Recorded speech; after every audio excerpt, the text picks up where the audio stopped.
Hey guys, Mike here. So I think today was what a lot of us thought it would be, right? You get this fear that gets put in there last night and pushes the market down. So we open up down, and of course, what do we talk about? The market likes to use news to push it to where it wants to go, and then of course they grab the liquidity, and what happens? Shockingly, it recovers, and of course the stocks we thought that would be up today were up today for the most part, right? And so we're going to get into all that right there. I will say, right out of the gates, what happened this morning? Oil spikes because it's the Middle East and the conflict going on with Israel, and then people are talking about Iran and all kinds of stuff. So of course, when that happens, the market, tends not to like it very much if oil's going up because that doesn't help you with inflation and things like that. But again, like we talked about, the defensive stocks through the roof today. They had a great day because when war or conflict breaks out, that's how these companies make their money, right? And then of course, oil stocks had a very nice day, nice little recovery from them. And you can't really glean much from today because look, it's a bank holiday, bond close, low volume type of day. That's what it was, right? So it didn't go to the moon, it didn't, fall off a cliff. And remember, war does not make the stock market crash unless somebody's invading us, right? You can look at when Ukraine got invaded, what happens to the market? It actually rallied. And so again, they just use the fear to try to push it down to where they want to go, grab up the orders, and then go. And so we'll tomorrow be a little bit more to gauge off of it. But don't forget, we got that CPI data coming out, PPI on Wednesday, CPI on Thursday, and then bank earnings on Friday. So again, it will be a volatile week. Okay, now certain things to keep an eye on before we get into the charts here is always like to keep you guys up to date on this. You can see this, and we talked about this in Saturday's video, and one of our viewers brought this up, but it's been happening recently here where you see what's going down. It's going to be full-time employment, right? What's going up? Part-time employment. Why would that be? Because part-time employees are cheaper because you don't have to provide benefits for them. And that's what one of the viewers was saying. And so we'll have to see how that trend continues to play out, especially going to holiday season. You'll see that pop up a lot more with seasonality hirings. Now, the other thing is, you talk about the, debt, bonds, treasuries, and all that stuff around the world, not just here. But as these rates go higher and higher, you will see the default risk for countries creep up, right? Because, we're good because obviously we're the number one superpower out there. But you got these other smaller countries who buy our products and buy everybody's products around the globe, like Ethiopia, Pakistan, Argentina, Ecuador, all these countries that are at much higher risk of default. And you can see these numbers to the right there. And this will continue to spread as long as rates stay higher, and especially if a lot of these other countries continue to raise their rates higher. Here in America, of course, what we're doing here is we're just issuing a whole lot of debt right now, right? We've issued 1.7 trillion in securities through September, and you can see that's the highest since 2020 when we issued so much because we had to send out checks and buy up everything that moved. And this is easily going to eclipse 2 trillion in the next 3 months. Probably around 2.5 trillion to be more realistic about it. And of course, what does that do? It puts pressure on bonds, right? And it could push yields higher, that is for sure. And of course, it makes us more risky just because, as we grow the debt, we've grown the debt, I believe, 2 trillion since June. And so again, in order for people to keep buying our debt, because we need them to continue to function, you got to give them a little more sugar, right, to get them to buy and stuff. And so we'll see what this does to yields or not. Right now, you can see, as I'll get into, yields are not going up right now. Matter of fact, they did the opposite today. And before we continue, guys, please hit that like button there at the bottom. Give it a thumbs up. Helps people find the video. And if you like this kind of content, think about subscribing. I appreciate all you guys' support. And now that leads us into, what happened with the stocks, because a lot of stocks are setting up very nicely here, which we're going to get into for a lot more upside. But, again, remember, it's a soap opera. We got to leave a cliffhanger on how we do this, right? So if you look at the index especially, what did S&P do today? The SPY, all it's doing is just testing this neckline of its head and shoulders, trying to invalidate it. We didn't want to break through it to invalidate it. We wanted to wait till tomorrow and the next day to see what happens. If it does break above that 433 area, I believe that is, then of course it's going to fill that gap very quickly at 436 level. And then you got the equal weighted ETF for the S&P, right? You may look at this thing and say it never moves. Well, that's not true. If you look over there, that thing was ramping up, right? Through 2010, 2020, it just ain't done nothing since 2021, really, right? And what does that let you know? Well, that's what we've talked about, right? There's a certain amount of stocks, and plus you got financials all over the place, oil stocks all over the place, travel stocks all over the place for it.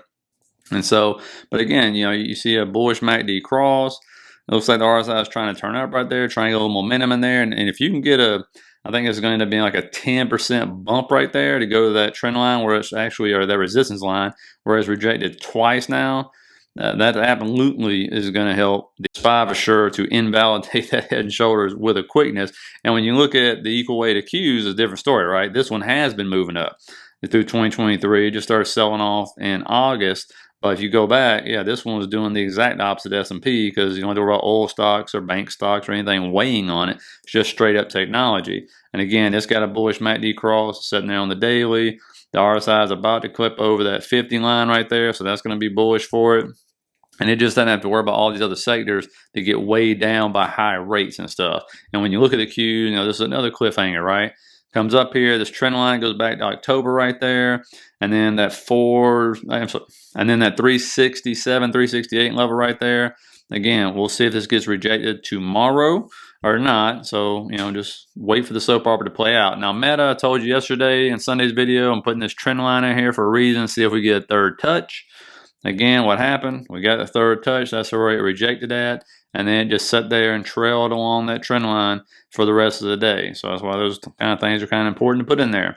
Now, when we pull this up, you can see right there around the 326 level, it's going to be your next resistance. If it gets above this, don't forget to the left over there, that is all-time high. So the air is going to be very thin. And this thing will most likely move very fast because, if you just look it up, well, a lot of people are talking about Meta right now. And it seems like a lot of big money are trying to move into this one. And another way to look at this too is you got a gap right there back from August that is not filled yet on the hourly. So if we break that trend line, it's going to move up there to 323 really fast, I believe. Then you maybe get rejected after you fill the gap, come back down, and then start to consolidate and move back up. Now Tesla, you can see right here, dip buyers galore, right? Huge gaps down, they buy it. Huge gap down, they buy it. Doesn't matter what news comes out about deliveries or anything else. And so it's the definition of V-shaped recoveries, right? Mini V's, big V's, you name it. It's still in this channel right here. Another way to look at Tesla, and you see this happen with a lot of these stocks, right, is pulling a Meta, right? It's wedging down right here. You see it wedging tighter and tighter and tighter, waiting for this explosive move. Put in the comments where you think that's going to be down or up. And you can see, obviously, lower highs coming across. This is what Tesla's famous for to me. And then, of course, higher lows. So we'll see how far it wants to wedge in before it makes its move. And it's not the only one. You got Amazon doing the same thing and this wedge right here. And so you're either going to get the gap fill above right there. Starts around 132, I believe. Or you're going to get a test of that 200 moving average if we break 123. Put in the comments which way you think that one is going.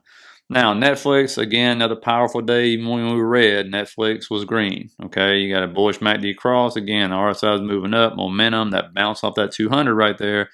And why it's in that downward trending channel. We'll see, though, we're going to get this test right here of that trend line right there, which is already rejected once. This goes really far back. If we scroll out here, this is going to go back to July of 2022. We've had many bounces, and now we got one rejection. Let's see if we get two. If it breaks through that, I think you know where Netflix is going. Let's bring in the 50 and 100. I just want to see. And nope, they're not. They're going to be way up there. So don't have to worry about them for resistance. So watch Netflix carefully right there. Google's getting a lot of AI hype talk, right? That's what's happening. AI. And it's above that trend line right there. Starting to turn into support, not resistance anymore. MACD's looking good. RSI's looking good. And it has some news come out today that it had announced a new artificial power search capability and stuff like that. So again, this is AI. Now, you might have noticed Disney was green. Why is this? Well, because you got a really rich guy named Tryon or however you say his name. He ended up upping his estate almost $2.5 billion. He wants seats on the board and all this good stuff. And so people are like, yay, let's do this. Somebody come fix this whole mess right here. And so, of course, the stock pops, and you can see down there, even though when we pull out, you can't even hardly see it. But again, I'll wait for it to get above that trend line before I think anything about it, because again, it's just guilty until proven otherwise. But 79 could have been the bottom on this one. We'll have to see. And we pull up the MACD and RSI. I mean, again, let's see if we can get above the 0. You do got a, I guess you want to call it a bullish MACD cross. The RSI is above the 50. Last 2 times it did it, turned down, kept selling off. And what you're really looking for, again, guys, is this to get that MACD to get above that 0 line. That's when you see the big moves, okay? So if it can finally get some momentum going in there, you see big money start to move in there, which they might be doing right now, then boom, you get the RSI above the 50, MACD above the 0, and then you're in the game. But when you pull out, you can see, I mean, it looks like a tech stock crashed, right? But instead, it's something that owns parks and a streaming company instead. So, let's see if this guy can do anything or get some more hype behind it. Now, PayPal, I see this going right here, and I found it funny, but it's like, hey, it said, big money's really buying into PayPal right now. Mind you, this is the second quarter, Q2, right? You saw a lot, many more buys and sales. Well, this is Q2, right? So they sell it down. So I'm guessing if they were buying, it was right there. And then, of course, it exploded up going into the first month of Q3. And so what do you think is going on in the rest of Q3? You think big money is really buying up heavy? Usually if they're buying up heavy, that means the stock you'll see a turnaround start to move up. We have not seen that yet. You see volume over there decrease in this quarter. Again, RSI MACD as far as momentum, it's just not there. And when you pull out, you can see, I mean, that is a long falling wedge right there going back a year, over a year, excuse me. And so, again, this one just got many problems. Will it explode eventually? Sure will. Now, when it comes to earnings tomorrow, all I'm looking for, PepsiCo, I just want to see if they're able to pass on prices or if they're still raising prices like they brag about on every single earnings call. And then, of course, I told you don't got a lot of data coming until Wednesday, right? So tomorrow you'll have NFIB Business Optimism Index. Then you'll have a bunch of Fed speakers coming out, stuff about the Treasury as far as what they're going to be doing their auctions and stuff. And that's it. And one thing I've noticed from some of these Fed speakers is they're saying, well, maybe we won't have to raise rates anymore because of the financial conditions actually tightening because the yields continue to go higher, right? Even though, as I showed you before, they weren't today. But, that's something you're starting to see. So we'll see if they continue that rhetoric with the 4 that are speaking tomorrow or not. And again, it'll be a normal day, no bank holiday. Bond market will be back open. So we'll see how that's going to be trading. And a lot more volume will be coming back in. And more being Tuesday. So then Wednesday we'll have PPI, Thursday CPI, Friday is going to be bank earnings. And so we'll see how the market wants to run us up into it or not, which we've seen many times before.